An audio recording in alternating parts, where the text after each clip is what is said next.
เอาพี่น้องเนาะมาฟังผลตรวจนำกันแล้วก็มาฟังบอบอดว่าพังเบิ่งผลตรวจอีกมื้ออื่นเนาะตามที่เว้าดีส่งมาเนาะเพียงเนาะแล้วก็ว่าโรคนี้มันร้ายแรงพี่น้องระดับประเทศพี่น้องเนาะจังใดก็โอ้ยน่าตกใจแฮงผู้เฮาเป็นอันหมู่คู่ที่ฮักแพงกันนะครับที่นำเพิ่นพาไปส่งบ่เวียงก็บ่ได้ว่ามันสิเป็นโรคร้ายแรงขนาดนั้นพี่น้องเนาะ แต่ว่าต้องพังตามเพจตามหมอเพิ่นเบิ่งพี่น้องเนาะพังเสียงเว้าดีส่งมาพี่น้องเนาะตัวใดวะเพิ่นส่งมา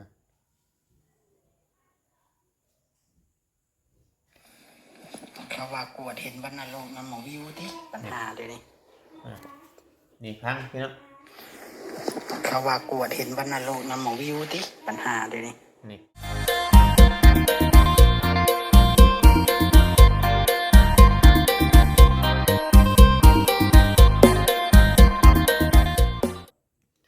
กับทักทายสบายดีพ่อแม่พี่น้อง FC กันเบิดสุขคนเนาะพี่เนาะพอๆกับช่อง YouTube เอาเวียงเนาะพี่เนาะยามแดงๆพี่น้องเนาะต้นแดงนี่แหละพี่น้องเนาะหลังจากที่ฟาวโอดิเพิ่นได้ส่งขอความมาหาทางเฮาเนาะพี่เนาะก็หลังจากที่ว่าเว้าวิวหรือว่าน้องวิวน้องพี่เนาะทางน้องวิวลูกของเว้าเวียงนั่นแหละพี่น้องเนาะลูกของสร้างเวียงนั่นแหละได้ติดเชื้อชนิดนึงว่าง่ายๆครับบ่พาเว้าหยังได้ติดเชื้อชนิดนึงเดี๋ยวนี้นะพังน้ำกันตามตรงนะกวดนะบ่พ่อลูกข่อยนะบ่พ่อเป็นกวดชองทำลำเราเป็นย่านนะเป็นยังบ่พ่อกวดข่อยก็จนยิงข่อยจนนั้นสิใหม่แล้วเขาเที่ยวซองน่ะโดยยังบ่พออันนี้คือว่าเวียนติดต่อกับวัดบ่ได้มียากินจักเม็ดก่อนกวดแล้วก็ได้เฮาน่ะรอผลตรวจมื้ออื่นอีกเขาสิเอากีเทอร์ไปกวดอีกนะ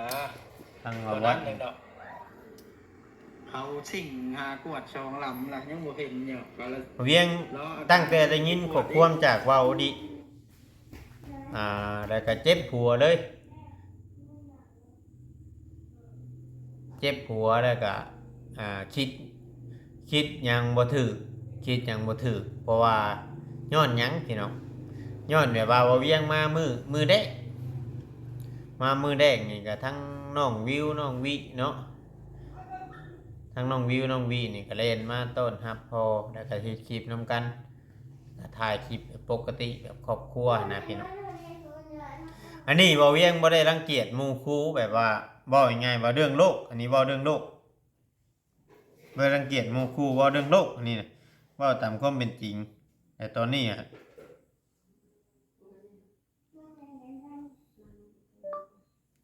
ถึงบ้านแล้วครับแม่กำลังทำคลิปอยู่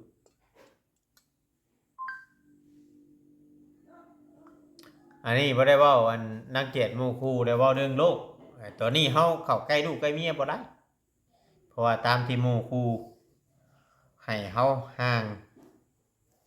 ป้องกันไว้นะพี่น้องเพราะว่าเพิ่นตรวจพ่อในน้องวิวเพิ่นตรวจพ่อในน้องวิวแล้วมานี่แหละเพิ่นได้กักบริเวณทางเขาบ่บดทางเขาอัน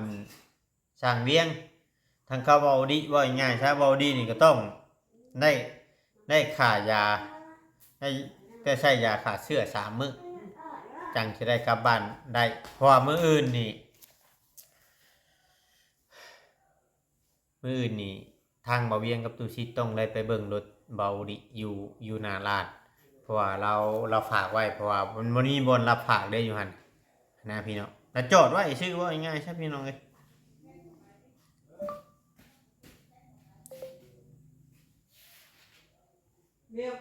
พังเบิ่งเบาดีบ่มื้อใดได้ลงมาตรวจมื้ออื่นได้ลงมาตรวจบ่ถ้าเจ้าคันลงมาตรวจแล้วเบิ่งรถให้แน่เด้อจอดรถให้แน่เดี๋ยวมันเสียเด้เบาดีบอกให้ขับมาเบาเวียงกับตูชิดลงไปตรวจมื้อเช้านี่ล้างรถเนาะเพราะว่าตอนนั้นยังบ่มีข้อความมาจากเพิ่นเด้มื้อเช้านี่ล้างรถ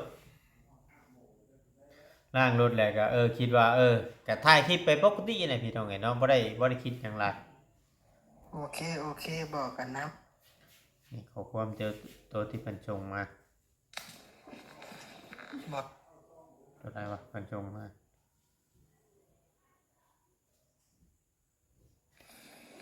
เขาว่ากวดเห็นบรรณโลกน้ำหมอวิวที่ปัญหาเดี๋ยวนี้ นี่พังพี่น้อง เขาว่ากวดเห็นบรรณโลกน้ำหมอวิวที่ปัญหาเดี๋ยวนี้ นี่ เรื่องใหญ่ระดับประเทศเลยเขาประชุมกันคณะเขาอยู่ดีนี่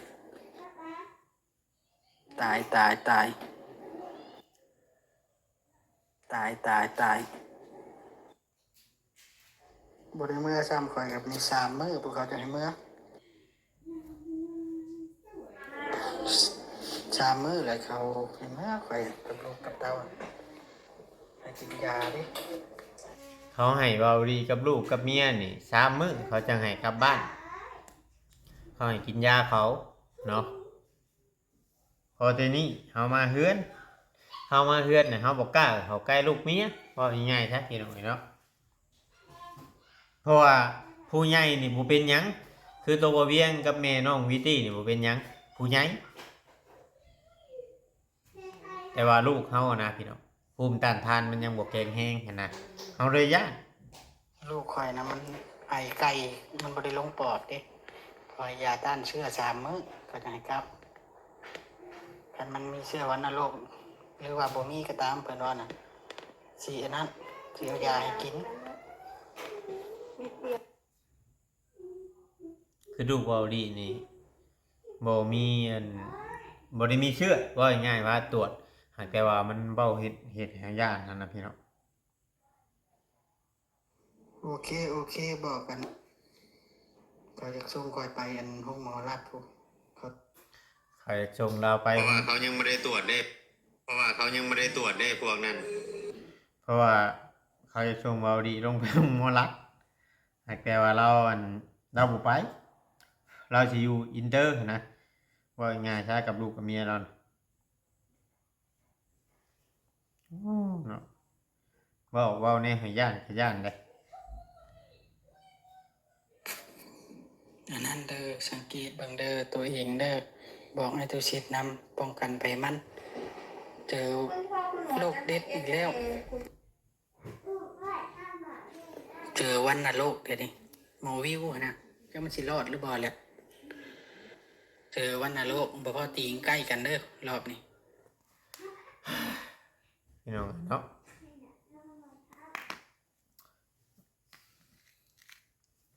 เว้าแนวสิ่งที่เฮาบ่อยากเจอว่าง่ายๆซะเพราะว่าเฮาเคยผ่านโลกนี้มาก่อนแต่ว่าเฮาเป็นผู้ใหญ่ลูกเฮาเป็นเด็กน้อยเฮาเลยบ่อยากเจอกับเรื่องแบบนี้นะพี่น้อง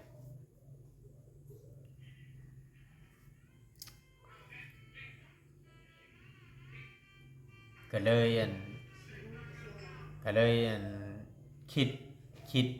แต่ก็ต้อง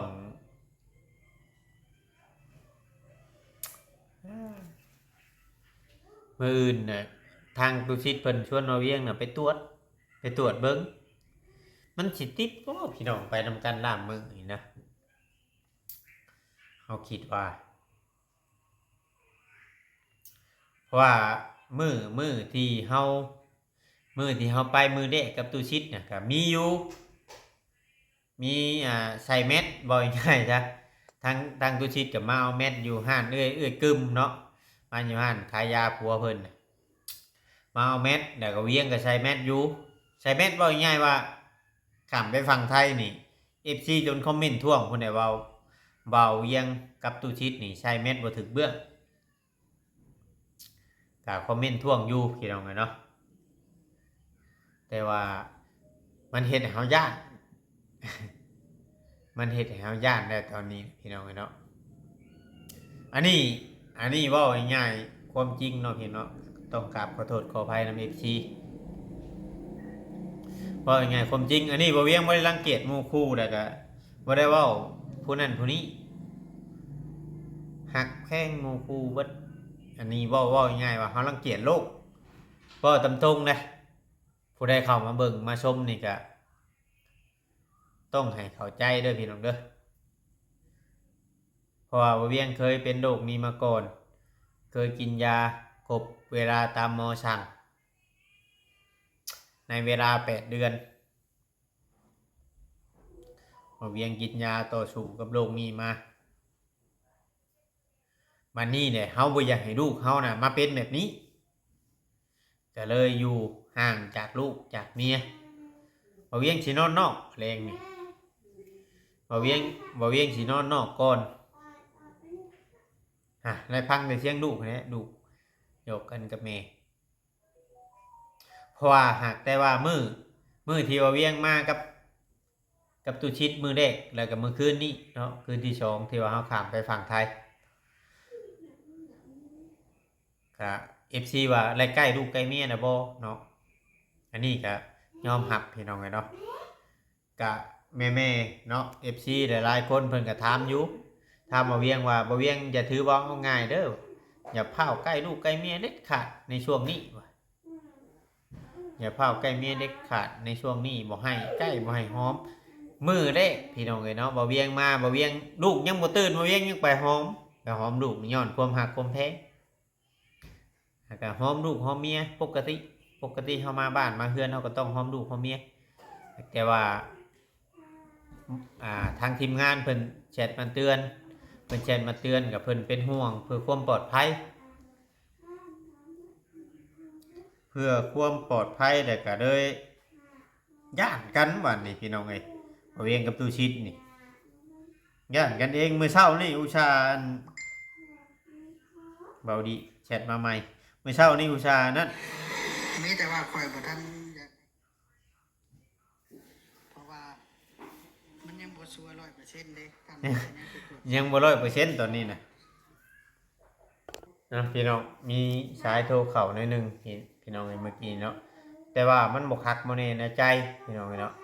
มันบ่คักบ่แน่ในใจแล้วจังไรก็ต้อง FC ต้องไปฟังจากปากเบาดีต้องไปฟังจากเบาดีว่ามันเป็นหยังหรือว่าหมอเพิ่นห้ามหรือว่าทางบ่เวียงกับตุชิดนี่เข้าไปฝั่งไทยบ่ได้เด้อบ่หรือว่าเพิ่นต้องให้รักษาบ่หรือว่าในใดต้องไปฟังนำกันจากจังนี้พี่น้องเนาะเดี๋ยวสิลองโทรหาเบาดีลองเบิ่งพี่น้องเนาะเพื่อบ่ให้ลูกเมียเฮาหรือว่าผู้อยู่บ้านอยู่เฮือนนี่แตกตื่นแต่สำหรับตัวบ่เวียงเองกับเมียนี่ผู้เคยผ่านโรคหลายๆตัวนี้มาก่อนนะคือบ่เวียงนี่คือว่าบ่ได้คิดหยังร้ายหรอกแต่ว่าความหักแพงหรือว่าหมู่คู่เนาะคือบ่เวียงนี่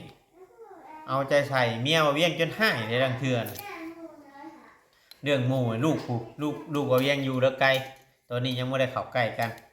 เมียบ่เวียงจนหายเรื่องว่าเอาใจเอาหมู่บ่ง่ายๆซะเอาหมู่เอาคู่แบบที่สุดเอาดีเนี่ยพี่น้องเนาะเด้เพื่อความสบายใจเดี๋ยวสิโทรแบบเว้าให้ FC ฟังเข้าใจนำตอนนี้เนาะพี่เนาะโทรหาเว้าดีก่อนเพราะว่าจังจักเฮาทางครอบครัวเนี่ยมันบ่สบายใจนี่ฟังนำกันเด้อพี่น้องโดยเปิดอันคลิปอยู่เด้อเลยนี่เด้อเว้าให้ FC เพิ่นฟังให้เพิ่นสบายใจแน่โดยสวัสดีเด้อพี่น้องเพิ่นสุขคนเนาะอันนี้โดยก็คืออันเฮาได้ยินอันนั้นแบบนี้นะทางด้านบ่าวเวียงไซเนาะโดยเอาเล่าสู่หมู่ฟังมีหยังก็พากันเล่าสู่กันฟังเด้อคนไปนำกันนั่นนะตามที่เฮาเว้ากันตามฮักแพงนั่นแหละโดยบ่อยากให้มันติดกันว่าซั่นซะโดยเพราะว่าถ้าวิวน่ะตามที่ท่านหมอเพิ่นกูดเนาะได้ยินอันทางด้านไอ้บอสแล้วเราสิฟังว่าท่านหมออาจจะพบเสื้ออันวัดนรกแน่ละว่านะโดยกับอันนี้นะภาษาไทยเขาเอิ้นว่าไอกล แม่นไอ้ไก่อีกบ้านเขาเอิ้นไอ้ไก่เฉพ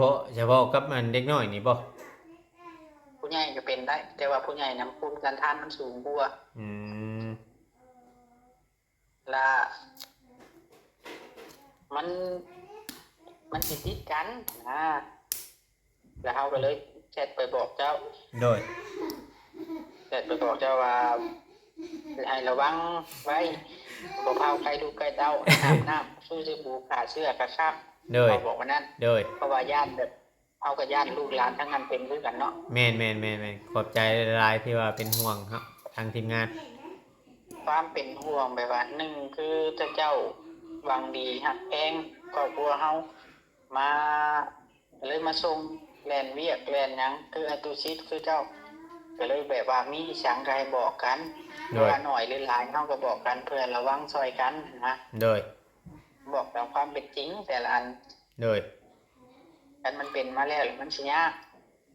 ว่าซั่นซะโดยแต่ว่าเว้าพื้นหุ้นแห้งมันก็บ่ได้หุ้นแห้งดอกเพราะว่าเฮาตรวจเบิ่งซุมเฮาก็เอ็กโกอีกหยังเบิ่งคือกันปอดอีหยังเฮาก็ดีเบิดว่าเจ้านั่นเอ็กโกเบิ่งเบิดแล้วกับลูกเนาะแม่นลูกข่อยนะก็คือมื้อนี้ลูกข่อยมาตรวจเนาะปูลิ้นนํกันกับท้าววิวแท้ๆปูลิ้นนํกันกับผู้บัญเชียนมาตรวจก็คือแล้วก็เป็นไอนี่แหละไอห้องเนี่ยมาตรวจแล้วก็เพิ่นวินิจฉัยออกมาเพิ่นก็สิให้อยู่3มื้อซักยาคือมื้อนี้มื้ออื่นมื้อคือให้ฉีดยาครบวัคซีนให้ครบแล้วเพิ่นก็สิวางยาให้กินแล้วก็กลับเพิ่นว่านะว่ามันบ่ได้ร้ายแรงปานใดมันบ่ทันได้หนักถึงขั้นลงจักมื้อเฮาจังสิได้ใกล้ลูกใกล้เต้าเฮาได้ตามที่หมอเพิ่นบอกมันก็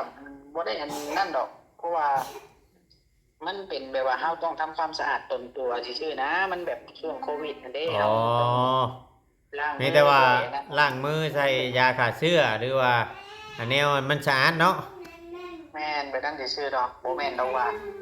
เอาต้องกักตัวจังซี่มันบ่ขนาดนั้นท่าน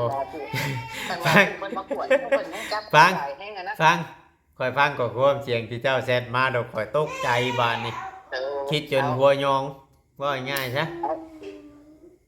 เอาล่ะว่าเว้าหยอกซื่อว่าโอ้ยไปเว้าหยอกกันในเรื่องแบบนี้เนาะเรื่องเขาขาดบาดตายเพิ่นสิเว้าหยอกกันมีแต่ว่าโทรมาโลดคำแบบนี้ไงโทรบอกกันแบบเอาอีหลีรอเนาะแม่นๆต้องเอาอีหลีรอเด้เพื่อนเอ้ยจะเปิดอยู่บ่ขอความเสียงตัวนั้นจักหน่อยแต่คือ FC ได้ค่อยเปิดให้ FC ฟังอยู่กับความเสียงเจ้าน่ะก็จะเอาอันเป็นช็อตได้แหละนี่น่ะเอาเป็นช็อตมันก็ FC ก็ตื่นแล้วเอาตื่นก็บ่ได้เพิ่นต้องนำมาฟังตัวนี้ตัวที่เจ้าโทรหาข่อยนี่เดี๋ยวหน่อยสิว่าชั้น4อีกบ่คำ FC เฮาตัวแท้น่ะเพิ่นต้องเบิ่งจบคลิปมันบ่แรงเลยขันลายแรงดอกบ่คำเพิ่นบ่เข้าใจได้เฮาจังเฮ็ดคลิปอีกคลิปนึงนั่นแหละเจ้า2ช็อตรถ2ช็อตนั่นน่ะ2ช็อตตัวเฮาเว้านี่แน่เขาอยากว่าเพิ่นตื่นนะอ๋อเพราะว่าบ่แม่นว่านั่นไอ้เพื่อนแบบว่าแบบนี้คือทางอันคือข่อยกับเมียนี่คือเมียข่อยเราเข้าใจเพราะว่าข่อยเคยรักษามานี่ก็เดือนที่8ข่อยจังยากินยาตามที่แม่นวัณโรคนี่ข่อยเคยเป็นและเดือนที่8ข่อยจังยากินยาตอนที่ข่อยเป็นน่ะข่อยอยู่ไทยข่อยมีครบทุกอย่างข่อยมีบัตรประกันสังคมมันยังมีครบทุกอย่างข่อยบ่ได้เสียเงินจักกีบหรอกจักบาทหรอกว่าง่ายๆซะแต่ว่าอันเมียข่อยบ่ได้เป็นหยังฮู้ว่าข่อยเป็นปึ๊บเขาก็เอาเมียข่อยไปตรวจโลดอันแพทย์หมออยู่ไทยน่ะโอ้แสดงว่าเจ้าเคยเป็นมันก็บ่ได้มันสินั่งหน้าก็เท่าสำหรับตัวข่อยอันนี้น่ะสำหรับตัวข่อยอันนี้น่ะบัดนี้แหละทางตุชิดเนาะอันนี้เฮาบ่ได้เว้าว่าย่านว่านั้นแต่ข่อยหัวแบบนี้เว้าดีเอ้ยเลยข่อยเลยหัวแหละตุชิดแล้วว่าข่อยล่ะคิดว่าเป็นเรื่องดินคิดว่าข่อยเว้าเป็นเรื่องดินแหละตุชิดน่ะให้ข่อยว่ามึงเรื่องดินบ่ในเรื่องแบบนี้บัดนี้แหละเราว่ากูเมื่อนั้นกูก็เล่นอุ้มลูกกูโลดข่อยก็อุ้มคือกันกับบิวตี้เล่นมาหอมข่อยก็หอมคือกันหากแต่ว่าสำหรับเฮานั่นบ่นึอันนี้ต้องกราบขอโทษขออภัย FC เนาะเพราะว่าเฮาก็ใส่แมสอยู่ได้ตั้งแต่มื้อแรกเนาะ แม่น แม่น นั่นแปลว่าบางเทื่อเขาอาจจะใช้คำแบบหมู่คู่โพดนะ แม่นหมู่คู่ได้ฮักแพงกันแบบชนิดชนมกันโพดนะโอดิ แล้วเลยเราอาจจะเข้าใจผิดแบบว่าคือเขาว่าเพิ่นวุ่นวายกันเบิดห้องหมอก็คือแบบเขาว่าเพิ่นสิถามว่าหมู่มานำกันกับผู้นั้นบ่เพิ่นก็เป็นผู้นี้ก็เป็นอยู่อันนางรองเนาะนางรองบ่ให้เอาไปเฮ้ยเอิ้นใส่เมียได้เด้ออยู่นางรองน่ะเพิ่นแยกค่อยออกจากคนอื่นน่ะประมาณ7มื้อบ่ประมาณ7มื้อเพิ่นแยกออกค่อยออกจากคนอื่นน่ะประมาณ7มื้อโอดิให้อยู่ห้องผู้เดียวได้อันนี้น่ะค่อยเว้าเล่าตามความจริงให้อยู่ห้องผู้เดียวก็มีแต่ข่อยกับเมียข่อย2คนนั่นแหละข้าวน้ำเพิ่นเอาเมียบ่ได้เป็นข้าวน้ำเพิ่นเอามาส่งข้าวน้ำเพิ่นเอามาส่งแล้วก็ประมาณหลังจาก7มื้อไปเพิ่นก็แยกเอาเข้ามาห้องร่วมอันนี้เป็นคนไข้ปกติบ่ได้แม่นสิอันนั้นเนาะแม่นเอามาเดือจากอาทิตย์นึงเนี่ยเอาเข้ามาเป็นห้องร่วมเป็นคนไข้ปกติแหละแล้วก็ประมาณอันคนออกจากโรงพยาบาลน่ะประมาณ15มื้อนี่แหละประมาณนี้แหละประมาณ15มื้อค่อยออกจากโรงพยาบาลแล้วก็ค่อยไปอยู่ห้องน่ะประมาณ2 เดือนแล้วค่อยบ่เฮ็ดงานน่ะแต่เพิ่นก็ไล่เงินให้เฮ็ดค่าเฮ็ดงานเฮาเพราะว่าเฮามีบัตรประกันมายังทุกอย่างน่ะเพิ่นไล่เงินให้ปกติแล้วก็หลังจากประมาณ2 เดือนน่ะค่อยก็ลงไปเฮ็ดงานปกติแต่ว่าอาทิตย์นึงน่ะเพิ่นสิพาไปตรวจอาทิตย์ละเทื่อจนครบ8 เดือนแต่ต้องกินยาเพิ่นบอกง่ายๆซะต้องกินยาตามนั่นเนาะต้องกินยาตามหมอบอกครบ8 เดือนแหละไปตรวจเบิ่งว่าเฮาปอดมันยังเฮาโอเคปกติแต่เฮาบ่มีเชื้อมีหยังตรวจเลือดตัวหยังเฮาโอเคแหละคือว่ามาใช้ชีวิตปกติแต่ก็เฮาบ่ได้เป็นหยังดังจากนั้นค่อยบ่มีอาการป่วยเลยแล้วก็นอกจากจนค่อยมาป่วยตอนข่อยเทือนแม่โจรแต่ข่อยมาป่วยแต่ว่ามันบ่เกี่ยวกับวัณโรคแต่ข่อยมาป่วยตอนนั้นน่ะคือว่าเป็นกระเพาะแต่ข่อยไปรักษาอยู่โรงหมอเบียดแต่ข่อยก็เซาอันนี้ประสบการณ์นี่เนาะแม่นประสบการณ์เล่าประสบการณ์ให้ฟังหมู่คู่นะแบบให้ฟังให้ FC ฟังนำกันเนี่ยว่าง่ายๆว่าโรคนี้ว่าง่ายๆซะแต่ว่าอาการข่อยเป็นนี่ข่อยบ่ได้จอยบ่ได้เดืองตุ้ยพี่ปกติแต่ว่าตอนข่อยเป็นแรกๆนะข่อยก็บ่ได้ไอข่อยน่ะแปลกแต่ว่าข่อยบ่ได้ไอบ่ได้มีน้ำมูกบ่ได้มีเสมหะมีแต่ว่าข่อยฮอดประมาณบ่าย3 โมงนี่ไข้ข่อยสิขึ้นโลดฮอด3 โมงแต่ละมื้อน่ะประมาณ3 โมงหรือว่าบ่ายโมงแต่ละมื้อน่ะไข้ข่อยสิขึ้นไข้ข่อยสิขึ้นน่ะข่อยสิเจ็บในท้องข่อยนี่ข่อยสิเจ็บในท้องข่อยคือว่าทุกสิ่งทุกอย่างในท้องข่อยมันสิหลุดออกจากกัน3 โมงทุกมื้อนะโอดิประมาณหัวแรงเนาะแม่นจนเท่าเพิ่นให้ยาฆ่าเชื้อครบอาทิตย์นึงได้ข่อยจังเช้าน่ะประมาณนี้อาการของข่อยแต่ว่าหมอเพิ่นก็บอกอยู่ว่าอาการของคนเป็นโรคนี่แต่ละคนน่ะมันสิบ่คือกันหมอเพิ่นบอกบางคนก็ไอจนออกเลือดบางคนเพิ่นเว้าหั่นนะโอดิมันบ่คือกันหั่นนะเฮาก็เลยบ่ฮู้จักว่าโรคนี้น่ะมันตรวจพบจากไสแน่แบบนี้นะโอดิมันมาตามอากาศตามแม่นเฮาเลยบ่ฮู้จักว่าโรคนี้มันตรวจพบจากไสแน่เพิ่นเว้านะเพิ่นว่าบางคนไอจะจ่อยเนาะไอจะจ่อยแบบเดืองจะจ่อยแต่แม่นโดยสงสัยมันเป็นวัณโรคบางคนแบบวิจัยกันเองหั่นนะอันนี้นะอันนี้ข่อยเล่าจากประสบการณ์ข่อยเป็นแต่ว่าคนอื่นข่อยบ่ฮู้อันนี้ก็คือเขาเห็นหมอผู้มื้อนี้น่ะเขาเลยถามหั่นนะเห็นข่อยเนาะเขาจื้อข่อยเด้เขาว่ามันเป็นพี่น้องกันบ่หั่นนะประมาณนะข่อยไปเขียนลงกลุ่มว่าโอ้ยเขาวุ่นวายเบิดข่อยว่านะข่อยมันคิดว่าแล้วสิเข้าใจได้ไอ้ตัวสิเถียดแต่ว่าแล้วอันนี้น่ะเรื่องบางเรื่องเฮาก็อาจจะหัวนี่เวลาหมู่แชทมาดังเทื่อเฮาก็หัวโยกกันแบบคุยกันตามภาษาในแชทเนาะ แต่หลักๆนะบอกหมู่เพื่อจะให้ระวังลูกหลานให้อนามัยตัว ระวังอยู่แล้วบาดนี้สิระวังอยู่ประมาณ 2-3 มื้อพุ่นได้จังสิใกล้ลูก เพราะว่าแต่ว่าเสื้อผ้าเขาเนาะเข้าไปเนาะมันทำมา โอ้ยเมียข่อยแก้มานี่ปุ๊บเราก็ไปจัดการแล้วเมียข่อยน่ะ มีแต่ว่าบ่ให้เป็นห่วงปานใดฮอดมือหมอแล้วมีแต่ว่าสร้างเวียงเราได้ยินท่านหมอเพิ่นว่าฟังเบิ่งอาการน้องวิวอีก5-6 มื้อเพิ่นว่าน่าน่าจะกลับบ้านได้อยู่เพิ่นว่าน่าโดยแต่ว่าทางตุชิตเพิ่นเว้าแบบนี้ชวนกับข่อยว่าเดี๋ยวข่อยเมื่อถามเมียข่อยก่อนพังเบิ่งมือพังเบิ่งมือนั่นเทื่อข่อยบ่คักใจข่อยนี่ข่อยอยากไปตรวจแล้วแหละเพิ่นน่ะอยู่มุกอินเตอร์แล้วแหละเพิ่นบอกน่ะนะบ่ได้เนาะนั่นคือเราบ่เคยนะเราตกใจแฮงได้คนบ่เคยโอ้ยมากวด เว้ยเนาะนะบ่ได้จังโตคุยกับเราอย่าเราหรอกนะข่อยก็พยายามบอกแล้วแหละมีแต่ว่าให้เรานั่นเพราะว่าเราว่าไงคนมีลูกมีเต้าเนาะค่อยบอกเพื่อแม่นเพราะว่าถ้าเจ้ามาผจญภัยนำกันนั่นเด้โดยหักแพงอันใดบ่ได้เกี่ยวกับมันว่าโลกนั่นนี่หรอกแต่ว่าเรื่องเฮาที่ว่าเฮาอันนั้นน่ะเฮาก็ระวังไว้บ่ได้ขอบใจหลายๆที่ว่าหมู่ครูแนะนำแม่นเฮามีหยังเฮาเว้าความจริงต่อกันแล้วระวังคอยระวังไปนำกันนี่แหละโดยเฮาสั่งลูกหลายนี่เฮาบ่ได้สั่งกันแม่นแบบนั้นแหละโอเคอธิบายโอเค